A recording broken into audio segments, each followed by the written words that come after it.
Hello everybody, welcome back to the channel. Today I want to share one of my favorite birds to watch in the backyard, the American goldfinch. These cheerful little birds bring a burst of color and song to my garden every summer, and they're surprisingly easy to attract if you know what they like. So if you have a few minutes, I'd like to walk you through how I attract and enjoy goldfinches at my feeders and around my yard. Let's get into it. Goldfinches love open, grassy, weedy spaces, and that's exactly the kind of spot I've tried to create in parts of my backyard. I let some areas grow a bit wild with native plants and seed-producing flowers, and they absolutely love it. Their range is pretty broad across North America, and I'm lucky enough to have them around for much of the year. In the summer, they'll move northward to breed, and in winter, they'll shift down south.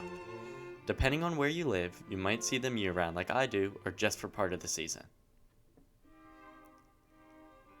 When the males show up at my feeders in the summer, they're sure hard to miss. They're a brilliant lemony yellow with black wings and a black cap. It's like someone dropped a highlighter into the garden. The females are more subtle, with pale yellowish feathers that blend in perfectly with the grasses and flowers. And come winter, my goldfinches trade in their bright summer plumage for more muted olive and brown tones. So most of the time, come October, November, your goldfinches aren't actually migrating away. They're just molting into their winter plumage so that they can blend in better and be safer from hawks. So leave those goldfinch feeders up all through the winter time, because that's when they really need it.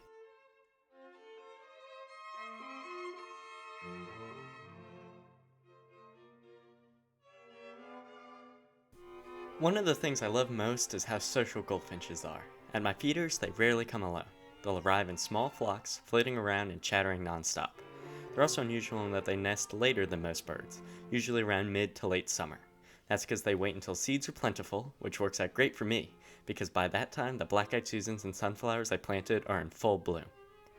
I've even spotted a few nests tucked around the shrubs near my garden, carefully built with fluffy seed down. It's amazing how in sync they are with the natural rhythms of the plants around them. Alongside goldfinches, I often see house finches, purple finches, and in the colder months, some winter sparrows like juncos hanging around my feeders. It's a little community out there, all pecking around looking for the good seeds. I've learned the hard way though that goldfinches are gentle little birds. They can get bullied off of open tray feeders by bigger, pushier birds, such as starlings, which is why I've made a few key changes to my setup that I'll share in a minute to keep them away. Goldfinches are true seed specialists. They aren't big on insects. So in my backyard, I make sure to plant plenty of native flowers such as black-eyed Susans, coneflowers, and sunflowers. These are all fantastic seed sources for them, and they look great too. At my feeders, I keep it simple. Niger seed and shelled sunflower hearts are the goldfinch favorites. Niger goes into my finch feeder, and sunflower chips go into a narrow tube feeder. I avoid seed mixes that attract starlings.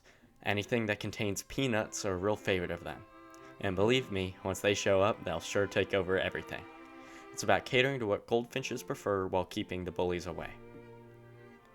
Over the years, I've tested a bunch of feeders, and what works best in my yard are tube-style feeders with short perches, but even better, caged feeders that keep out the big guys like grackles.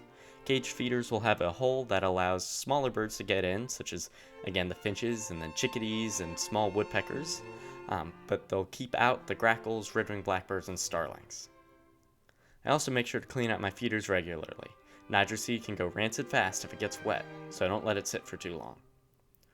And don't forget water. I keep a shallow bird bath near the flower beds, just a couple inches deep with some smooth stones in the bottom. Goldfinches come by to drink and bathe, especially on hot summer days. Watching them splash around is one of my favorite parts of the day. If you want to see goldfinches at their brightest and most vocal, summer is the time. That's when the males are showing off in full yellow, chasing each other around the garden and singing their sweet looping calls from the treetops. But don't pack up your feeders in the fall. I leave mine up through the winter and I still get a steady stream of the duller colored goldfinches, often mixed in with winter flocks. They're quieter then, but just as fun to watch.